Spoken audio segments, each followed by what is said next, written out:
ನಮಸ್ಕಾರ ಸ್ನೇಹಿತರೆ, ಇವತ್ತೊಂದು ರೈತರಿಗೆ ಸಿಹಿ ಸುದ್ದಿ ನೀಡುವ ಒಂದು ವಿಚಾರದೊಂದಿಗೆ ಈ ವಿಡಿಯೋನ ಮಾಡ್ತಿದ್ದೀನಿ. ನಮ್ಮ ಚಾನಲ್ ಇರೋದೇ ರೈತರಿಂದ ರೈತರಿಗಾಗಿ ರೈತರಿಗೋಸ್ಕರ ಅಂತ ಒಂದು ಮೈಂಡ್ ಸೆಟ್ ಇಟ್ಕೊಂಡು ರೈತರಿಗೆ ಅನುಕೂಲವಾಗಲಿ ಅಂತಲೇ ಪ್ರತಿನಿತ್ಯ ವಿಡಿಯೋನ ಮಾಡ್ತಾ ನಿಮಗೆ ಉಪಯುಕ್ತ ಮಾಹಿತಿಯನ್ನು ಈ ವಿಡಿಯೋ ಮೂಲಕ ಶೇರ್ ಮಾಡ್ತಾ ಬಂದಿದ್ದೀನಿ. ಇದೇ ಮೊದಲು ಬಾರಿ ನೀವು NMS ಡೈಲಿ ಅಪ್ಡೇಟ್ಸ್ ಯೂಟ್ಯೂಬ್ ಚಾನಲ್ಗೆ ವಿಸಿಟ್ ಮಾಡಿದರೆ ಈ ಕೂಡಲೇ ಸಬ್ಸ್ಕ್ರೈಬ್ ಆಗಿ ಹಾಗೆ ಪಕ್ಕದಲ್ಲಿ ಕಾಣೋ ಬೆಲ್ ಐಕಾನ್ನ ಕ್ಲಿಕ್ ಮಾಡೋದ್ರ ಮೂಲಕ ಮುಂದೆ ಬರುವ ಎಲ್ಲ ಹೊಸ ಮತ್ತು ಇಂಪಾರ್ಟೆಂಟ್ ನೋಟಿಫಿಕೇಷನ್ ನೀವೇ ಮೊದಲು ಪಡೆಯಬಹುದು ಸ್ನೇಹಿತರೆ. ಇನ್ಯಾಕೆ ತಡ, ವಿಡಿಯೋನ ಶುರು ಮಾಡೋಣ ಬನ್ನಿ.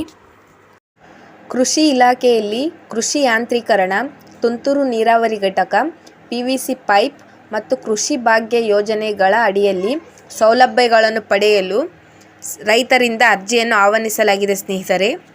ಇದರಲ್ಲಿ ಕೃಷಿ ಭಾಗ್ಯ ಯೋಜನೆಯ ಬಗ್ಗೆ ಸಂಪೂರ್ಣವಾಗಿ ಹೇಳೋದಾದರೆ 10 ಮೀಟರ್ ಉದ್ದ 10 ಮೀಟರ್ ಅಗಲ 3 ಆಳ ಮತ್ತು 12 ಮೀಟರ್ ಉದ್ದ 12 ಮೀಟರ್ ಅಗಲ 3 ಆಳ, ಇನ್ನು 15 ಮೀಟರ್ ಉದ್ದ 15 ಮೀಟರ್ ಅಗಲದ 3 ಆಳ, ಇನ್ನು 18 ಮೀಟರ್ ಉದ್ದ 18 ಮೀಟರ್ ಅಗಲ 3 ಆಳ, ಇನ್ನು ಕೊನೆಯದಾಗಿ 21 ಮೀಟರ್ ಮತ್ತು ಉದ್ದ ಮತ್ತು 21 ಮೀಟರ್ ಅಗಲದ 3 ಆಳದ ಕೃಷಿ ಹೊಂಡ ನಿರ್ಮಾಣಕ್ಕೆ ನಿಗದಿಪಡಿಸಿದ ಅಂದಾಜು ಪಟ್ಟಿಯಂತೆ ಸಾಮಾನ್ಯ ವರ್ಗ ಫಲಾನುಭವಿಗಳಿಗೆ 80% ಮತ್ತು ಪರಿಶಿಷ್ಟ ಜಾತಿ ಮತ್ತು ಪರಿಶಿಷ್ಟ ಪಂಗಡದ ಅಭ್ಯರ್ಥಿಗಳಿಗೆ 90% ಸಹಾಯಧನವನ್ನು ದೊರೆಯಲಿದೆ ಸ್ನೇಹಿತರೆ. ನಿಮಗೇನಾದರೂ ನಿಮ್ಮ ಕೃಷಿ ಭೂಮಿಯಲ್ಲಿ ಕೃಷಿ ಹೊಂಡ ತೆಗಿಸ್ಬೇಕಂತ ಏನಾದರೂ ಆಲೋಚನೆ ಬಂದಿದ್ದರೆ ಇದು ಒಂದು ಉತ್ತಮ ಅವಕಾಶ ಅಂತಲೇ ಅನ್ಬಹುದು. ಏಕೆಂದರೆ ಪರಿಶಿಷ್ಟ ಜಾತಿಯವರಿಗೆ 90% ಸಹಾಯಧನ ನೀಡಿದರೆ ಸಾಮಾನ್ಯ ವರ್ಗದ ಅಭ್ಯರ್ಥಿಗಳಿಗೆ 80% ಕೂಡ ಸಹಾಯಧನವನ್ನು ನೀಡಲಾಗುತ್ತದೆ ಈ ಯೋಜನೆ ಅಡಿಯಲ್ಲಿ. ಇದನ್ನು ಸದುಪಯೋಗಪಡಿಸಿಕೊಳ್ಳಿ ಸ್ನೇಹಿತರೆ.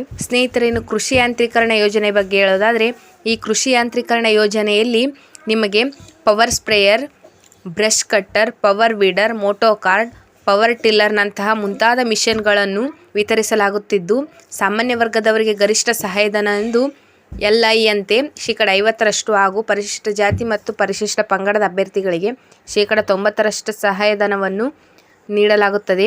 ಇದನ್ನು ಕೂಡ ನೀವು ಅಪ್ಲೈ ಮಾಡಿ ಇದರ ಯೋಜನೆಯ ಸವಲತ್ತನ್ನು ಪಡೆದುಕೊಳ್ಳಬಹುದು.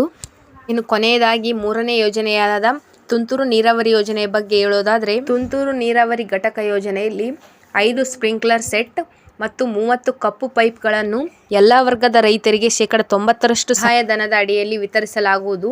ಪ್ರತಿ ಹೆಕ್ಟರ್ಗೆ ಗರಿಷ್ಠ 35 PVC ಪೈಪ್ಗಳನ್ನು ಎಲ್ಲ ವರ್ಗದವರಿಗೂ 50% ಸಹಾಯಧನದಲ್ಲಿ ವಿತರಿಸಲಾಗುತ್ತದೆ ಸ್ನೇಹಿತರೆ. ಇನ್ನು ಕೊನೆಯದಾಗಿ ಅರ್ಜಿ ಸಲ್ಲಿಸುವುದು ಹೇಗೆ ಅಂತಂದರೆ ಇದೊಂದು ಆಫ್ಲೈನ್ ಮೂಲಕ ನೀವು ಅರ್ಜಿ ಸಲ್ಲಿಸಬೇಕಾಗಿರ್ತದೆ. ಫಲಾನುಭವಿಗಳು ತಮ್ಮ ಜಾಗದ ಪಹಣಿ, ಪಾಸ್ಪೋರ್ಟ್ ಸೈಜ್ ಫೋಟೋ ಮತ್ತು ಬ್ಯಾಂಕ್ ಪಾಸ್ಬುಕ್ದು ಮತ್ತು ಆಧಾರ್ ಕಾರ್ಡ್ನ ಜೆರಾಕ್ಸ್ ಕಾಪೀಸು ಮತ್ತು ಪರಿಶಿಷ್ಟ ಜಾತಿ ಪರಿಶಿಷ್ಟ ಪಂಗಡದ ವರ್ಗದವರಾಗಿದ್ದರೆ ಜಾತಿ ಆದಾಯ ಪ್ರಮಾಣ ಪತ್ರ ಬೇಕಾಗುತ್ತದೆ. ನೀವೆಲ್ಲದರ ಜೆರಾಕ್ಸ್ ಕಾಪಿನ ತೆಗೆದುಕೊಂಡು ನಿಮ್ಮ ಹತ್ತಿರದ ರೈತ ಸಂಪರ್ಕ ಕೇಂದ್ರಕ್ಕೆ ಭೇಟಿ ನೀಡಬಹುದು. ಇಲ್ಲವಾದರೆ ಸಹಾಯಕ ಕೃಷಿ ನಿರ್ದೇಶಕರ ಕಚೇರಿಗೆ ಕೂಡ ನೀವು ಸಂಪರ್ಕಿಸಬೇಕು. ಅಲ್ಲಿ ಸಹಾಯಕ ಕೃಷಿ ನಿರ್ದೇಶಕರು ಪ್ರಕಟಣೆಯಲ್ಲಿ ವಿವರವಾಗಿ ತಿಳಿಸಿರ್ತಾರೆ. ಅದರಂತೆ ನೀವು ಹೋಗಿ ಅಪ್ಲಿಕೇಶನ್ನ ಹಾಕಿ ಬರ್ಬೋದು ಸ್ನೇಹಿತರೆ. ಇದಿಷ್ಟು ಇವತ್ತಿನ ಒಂದು ರೈತರ ಬಗ್ಗೆ, ರೈತರಿಗಾಗಿ ಅನುಕೂಲ ಆಗಲಿ ಅಂತ ಒಂದು ವಿಡಿಯೋನ ಮಾಡಿರ್ತೇನೆ. ಈ ವಿಡಿಯೋದಿಂದ ನಿಮಗೇನಾದರೂ ಹೆಲ್ಪ್ಫುಲ್ ಅಂತ ಅನಿಸಿದರೆ ನಿಮ್ಮ ಅಕ್ಕಪಕ್ಕದ ಮನೆಯವರಿಗೂ ಮತ್ತು ನಿಮ್ಮ ಸಂಬಂಧಿಕರಿಗೂ ಶೇರ್ ಮಾಡೋದರ ಮೂಲಕ ವಿಡಿಯೋನ ಕೊನೆವರೆಗೂ ನೋಡಿದ್ದಕ್ಕೆ ಎಲ್ಲರಿಗೂ ಧನ್ಯವಾದಗಳು. Thank you.